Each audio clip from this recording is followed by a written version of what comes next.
Hello, my name is Sonia Stokes, and I am a physician in the Department of Emergency Medicine practicing here in New York City. And I get a lot of questions from family and friends about COVID-19. So I thought I would answer some of those questions today and then share the answers with all of you. The first question that has been coming up a lot is related to testing for COVID-19. Specifically, why is it we are no longer testing for COVID-19 in New York City unless a patient is admitted to the hospital? This is creating a lot of confusion for my patients, so I'm hoping to clear some of that confusion up. I'm using slides that I put together well over a week ago now, but they should still apply to the content we're reviewing today, and I will post these slides so that everyone can review the information for themselves. All of the information is obtained directly from the World Health Organization, the Center for Disease Control and Prevention, the New York State Department of Health, and Johns Hopkins Center for Health Security, as well as a selection of peer-reviewed literature. It is intended for educational purposes only, and I have no disclosures and no funding to report. Okay, now that we've got that out of the way, let's get down to some basics. As of now, there are over 1 million confirmed cases of COVID-19, with over 60,000 confirmed deaths across over 180 different countries. One of those countries includes the United States. New York City is the epicenter of the COVID-19 outbreak in the US. We have over 60,000 confirmed cases with over 2,000 confirmed deaths. And I guarantee you those numbers are changing even as I speak. So over the last month, we saw this sudden rise in cases of COVID-19 all across the city, and everybody was asking, why is it the disease is suddenly spreading? But before you answer that question, you have to answer this one.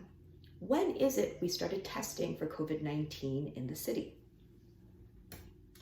This information is taken directly from the New York State Department of Health.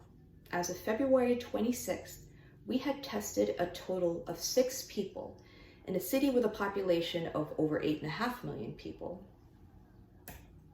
On March 1st, that number increased to a total of 10 people tested. That includes our first confirmed positive case.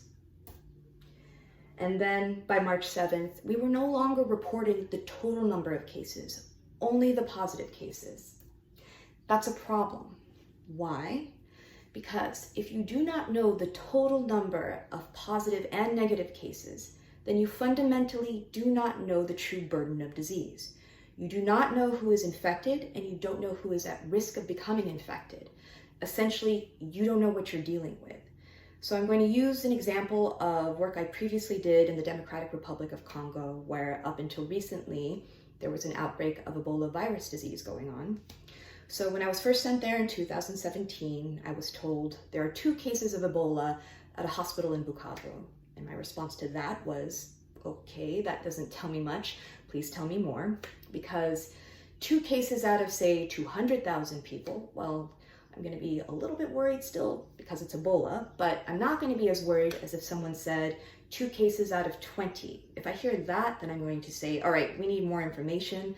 We need to start testing everyone, okay? Because we need to know who is infected and, what is my risk of becoming infected, right? I need to know what I'm dealing with. So this is why you keep hearing from the World Health Organization recommendations for governments to ramp up their testing, right? Test everyone. Because governments need to know how many people are infected, how many people are at risk of being infected, and that way they can know what they're dealing with, okay? Now, of course, here in New York City, we have a special situation going on because we can get that information another way. We can triangulate that information with data from our influenza surveillance report, because by the end of February, we knew that flu cases were going down. But at the same time, flu-like illnesses, feels like the flu, but maybe isn't the flu, those were starting to go up, okay? This is what that graph represents. The purple line is the cases of flu-like illnesses in New York City, and right around here is the beginning of March.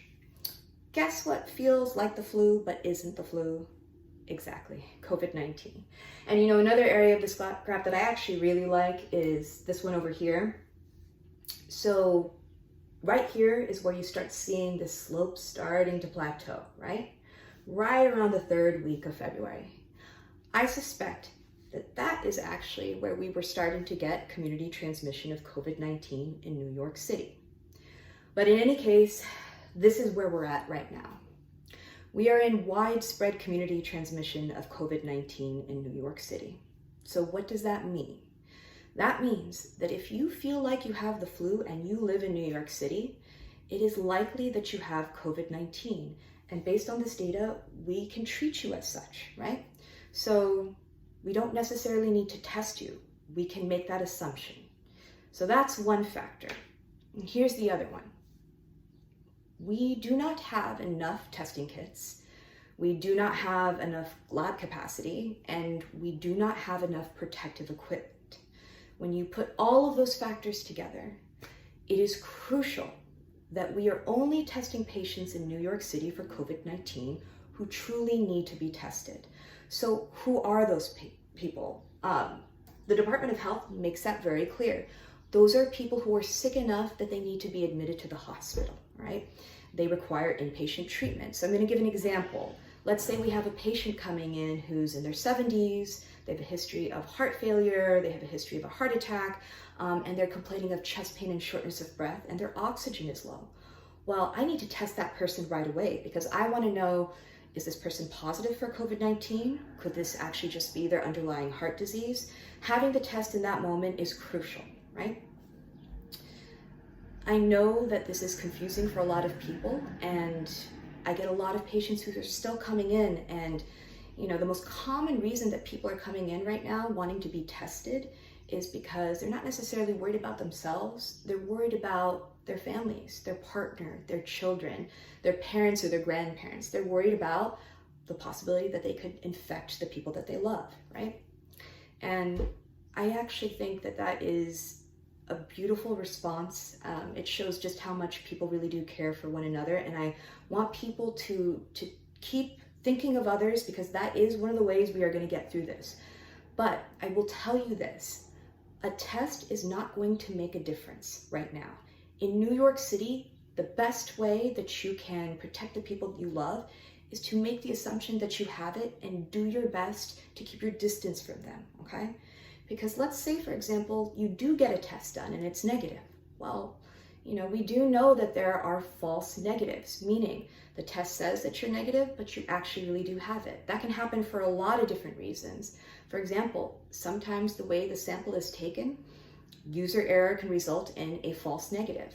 Also, depending on where you are at in your infection, depending on the course of viral shedding, you can be too early and you test negative when you actually really do have the virus.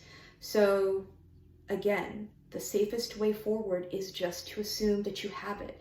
And I know that when we are trying to do the best we can to keep our distance from people, that doesn't necessarily take into account New York City apartments, which are pretty small, but the best thing you can do is just do the best you can, okay? And then save the test for the people who really do need it, because saving the test really will save lives. Last couple pieces of information I want to leave everybody with is, of course, the paid family leave policy here in New York City. Another piece of information that I think is very helpful is information on nursing ratios, because safe staffing also saves lives. Please support your New York City nurses. And then for anyone else who's looking for information on what's going on the front lines here in New York City, I would like to direct them to my friend and colleague, Dr. Craig Spencer. Dr. Spencer really does speak for myself as well as a lot of New York City emergency physicians. This is good information from a good person, and really we are going to get through this as long as we keep ourselves educated. Good information from good people, that is the way forward through this. And hopefully I helped to answer some questions. Hopefully this is the last time I'll ever have to do something like this. And I hope that everybody stays safe and stays healthy.